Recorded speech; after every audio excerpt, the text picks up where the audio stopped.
Më ndodh në fakt shumë herë që më thonë si ja ke dalë, si ke arritur dot të depërtosh kaq larg, të japësh mësim në universitet, të arrish kaq shumë suksese, edhe të jetosh në një shtet në fakt që shumë njerëz do ta kishin lakmi. Duhet të kalosh nëpërmjet rrugës ku njerëzit shkonin nëpër plazhe apo në pushime dhe unë isha në bibliotekë, ndoshta deri në orën 1 të natës duke mësuar. Momentet, duhet të përjetosh momentet që nëna dhe fëmijët dilni së bashku nëpër këndet e lojrave, ndërsa unë më duhet që ta lija djalin atë kohë se vajza ka ardhur më vonë, ta lija vetëm me bashortin dhe me vjerën time dhe të mos e dija nëse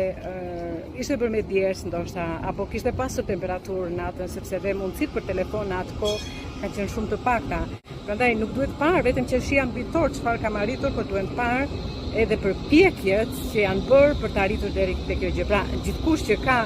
lakmi, atë që kam arritur unë, duhet të ketë gjithashtu lakmi edhe sakrificat dhe përpjekjet që kam bërë unë gjatë kohës që kam qenë me studime.